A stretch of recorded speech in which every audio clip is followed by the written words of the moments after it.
Vídeo número 2 finalmente da nossa série, saindo aqui de Apocalipse. E hoje nós vamos finalmente entrar nas primeiras igrejas, né? Começando com a primeira, que é Éfeso. Esse é o vídeo sobre Éfeso. Então vamos lá, enquanto nós temos luz aqui do sol no nosso cenário. Vocês desculpem se a luz ficar variando um pouquinho, é porque tá meio nublado, aí às vezes a nuvem aparece e some. Mas vamos lá iniciar nosso estudo de hoje do Apocalipse. E a cidade de Éfeso, ela estava localizada na costa ocidental da Ásia Menor e ficava a 100 quilômetros de Patmos. Ela tinha um grande porto que funcionava como porta de entrada da província romana da Ásia. E também era um ponto de partida para a rota comercial, para você ver a grande importância que tinha essa cidade na época. Éfeso não era qualquer coisa não, meu querido. Ela tinha uma localização privilegiada. Provavelmente por conta disso ela recebeu o nome que tem, Éfeso, que significa privilegiada. Imagina aí, um privilégio, não? Você tá numa cidade ali perto de um porto, tem água, você pode andar de navio e tudo mais. Isso aí é ótimo para o comércio, para o bolso também. Também era uma cidade adornada com formosos e famosos templos, sede até do culto da famosa deusa Diana, também conhecida como Artemis. Era uma deusa que tinha um monte de seio assim, também considerada a deusa da fertilidade. Você pode conferir isso lá em Atos 19, verso 27. Mas esse culto a essa deusa era altamente imoral. Era um negócio muito, tipo assim, um nível hard de safadeza. Tinha um monte de ritos orgíacos além de fertilidade. Eles também acreditavam que a imagem dessa deusa tinha caído do céu. Você pode ver isso em Atos 19, verso 35 também. E o templo dela é considerado também uma das 7 maravilhas do mundo antigo, para você ter uma ideia do nível da coisa. A cidade também era conhecida por um monte de práticas supersticiosas e também por artes mágicas. Sumiu! Atos 19, verso 19 fala sobre isso. O apóstolo Paulo, ele trabalhou lá por 3 anos. Isso está lá em Atos 20, verso 31. E provavelmente Timóteo era o pastor dessa cidade, lá nos dias de Paulo também. E a presença desses líderes foi muito importante para manter a pureza doutrinária da época ali. E também o zelo missionário. Você sabia que tinha, né? Paulo e Timóteo, 2 grandes missionários. Então, ajudou muito a igreja daquela cidade ali. Imagina, o cara se manter puro no meio disso tudo que eu falei para vocês. Não é fácil. Ali também foi um período de grande crescimento do evangelho. Você sabe, né? Aquele período inicial da igreja ali. A gente sabe que a igreja cristã ela foi fundada pelo próprio Jesus Cristo. Está lá em Mateus 16, verso 18.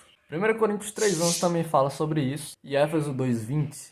Nós cremos que o período profético da igreja de Éfeso, ele vai do ano 31, que é o ano que Cristo morreu, até o ano 100, mais ou menos ali, que é por volta do ano que João morreu, que é o último apóstolo vivo. E foi uma época ali de pureza doutrinária e grandes avanços evangelísticos. Eu espero que dê para me ver, porque está muito escuro. Mas mesmo assim, a profecia ainda fala de um abandono do primeiro amor e de uma necessidade de arrependimento também. Em cada caso, em cada igreja, Jesus vai se apresentar de uma forma que é tipo mais ou menos uma adequação ao que aquela igreja está vivendo. Para Éfeso, ele vai se apresentar como aquele que conserva na sua mão direita as 7 estrelas e que anda no meio dos 7 candeeiros de ouro. Como a gente já viu no vídeo passado, essa andada de Jesus entre os candeeiros de ouro representa que ele está sempre constantemente entre a sua igreja, no meio da sua igreja, acompanhando ali, estando junto. Não importa pelo que a igreja passe, Jesus ele sempre está junto com a sua igreja,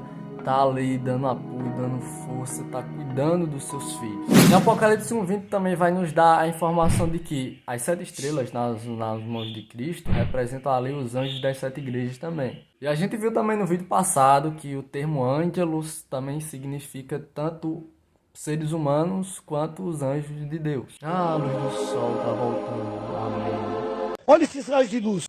Fiquei meio cego aqui, rapaz. Bonito. E aí, com certeza, naquelas igrejas iam ter um líder representante ali que ia receber uma daquelas que ia receber as cartas, né, para depois passar mensagens para as pessoas que frequentavam aquelas igrejas. Bom, depois da apresentação de Jesus, nós temos um elogio. Se você ler Apocalipse 2:2, você vai ver que a igreja de Éfeso era uma igreja zelosa e operante. A palavra de Deus ali era a norma de fé. Desculpem o barulho das aves ali também, pela graça.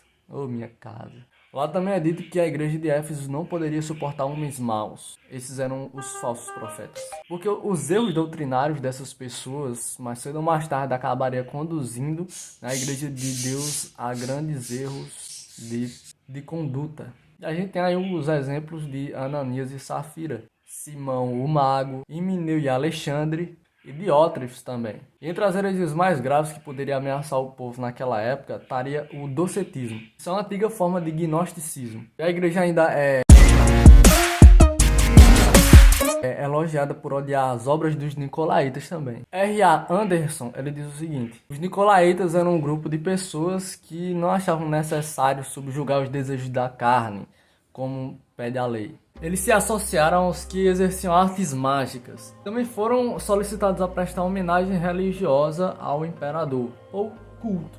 Podem ter sido o grupo também que Paulo se referiu lá em Atos 19 sobre Éfeso.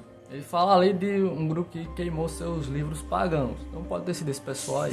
Stefanovic, ele sugere que esses grupos de nicolaítas e aqueles que seguem a doutrina de Balaão e Jezabel, eles fazem parte do mesmo grupo que ensinam falsas doutrinas ali naquele período, que estavam fazendo muito mal a congregações ali na Ásia. Esses grupos aí perverteram os ensinos de Paulo, transformaram a liberdade cristã em licenciosidade. A carta direcionada a essa igreja, Jesus também faz uma reprovação. E a reprovação é que eles abandonaram seu primeiro amor. Está em Apocalipse 2, verso 4. Os crentes de Éfeso, eles tinham perdido o fogo daquele primeiro amor que eles tinham. Eles tinham caído do seu elevado lugar de honra. O próprio Paulo tinha escrito às igrejas de Corinto que se não houvesse amor em tudo que eles faziam, nada do que eles faziam iam valer de nada. E aí Cristo vem e dá um conselho a essa igreja, que basicamente se resume em lembrar, se arrepender e praticar. Deviam se lembrar do primeiro amor, de sua experiência cristã inicial, quando o verdadeiro amor deles permeava todas as ações que eles praticavam. Deviam se arrepender dos pecados e entender a condição que eles estavam vivendo naquele momento, que era uma condição muito perigosa. Finalmente eles deviam voltar à prática das primeiras obras. Aí Jesus faz uma ameaça, ele diz que se eles não fizessem isso, Jesus viria e removeria o seu candeeiro, caso eles não se arrependessem. Isso está em Apocalipse 2, verso 5.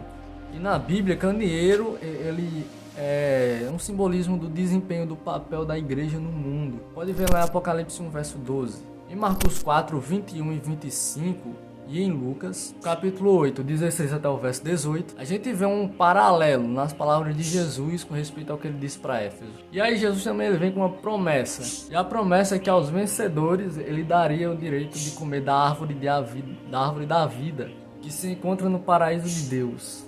E por curiosidade, a árvore da vida é mencionada na Bíblia somente 6 vezes. 3 no Gênesis e 3 no Apocalipse. Em todas as vezes, sempre é mostrado no singular, mostrando que existe somente uma árvore. Essa árvore foi plantada originalmente no Éden.